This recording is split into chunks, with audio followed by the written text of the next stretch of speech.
Which is the most persecuted group in the world today? The answer, in terms of sheer numbers and sheer horror, might surprise you. It's Christians, specifically Christians living in Muslim-majority countries, countries where Christians often preceded Muslims by centuries. I'm not talking about war on Christmas type harassment. I'm talking about know your place or we're going to kill you persecution. Astonishingly, the Western mainstream media barely acknowledge what is happening. Let's look closer at this issue. It tells us a lot about the world we're living in. 100 years ago, 20% of North Africa and the Middle East, the birthplace of Christianity, was Christian. Today, Christians make up 4% of the population. Much of that decline has occurred in the last decade. In essence, Muslims are rendering North Africa and the Middle East free of Christians. Take Egypt, for example, my ancestral homeland. In just the past 2 years, tens of thousands of Christian Copts have left Egypt. And many others want to leave, but they simply cannot afford to. Why they want to leave is no mystery. On New Year's Day, 2011, the Two Saints Church in Alexandria was bombed, leaving 23 Copts dead and 97 injured. In recent years, dozens of Coptic churches have been attacked, many burned to the ground. In August 2013 alone, the Muslim Brotherhood and its supporters attacked and destroyed some 80 churches. Unfortunately, Egypt is more the rule than the exception. Hundreds of Nigerian churches have been destroyed in recent years, with especially deadly attacks reserved for Christmas and Easter church services, leaving dozens dead or mutilated. Churches have been bombed or burned in Iraq, Syria, and just about every place in the Middle East where churches still exist, except Israel. Christian businesses have been torched, Christian girls have been kidnapped, sold as child brides or slaves, and had acid thrown in their faces for not being veiled. Anyone born a Muslim who converts to Christianity faces jail and possibly execution. The list of fresh atrocities by Muslims against Christians grows longer almost every day. Even in Muslim countries often portrayed as moderate, Morocco, Indonesia, Malaysia, Kazakhstan, Uzbekistan, Christian minorities are under legal pressure not to build churches or evangelize.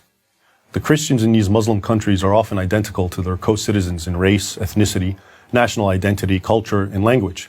There is no political dispute between the Christians and Muslims, no land dispute. Vastly outnumbered and politically marginalized, these Christians simply wish to worship in peace. Instead, they are hounded and attacked. So then, why is this happening? And why is the media making so little mention of it? The first question is easy to answer. Christians are being persecuted in Muslim countries because they're Christians, or as the Quran puts it, infidels. That is, non-Muslims who are regarded by many fundamentalist Muslims as inferior. As a fundamentalist interpretation of the holy books of Islam has grown in the last 50 or so years, Christians have suffered, and in recent years they have suffered terribly.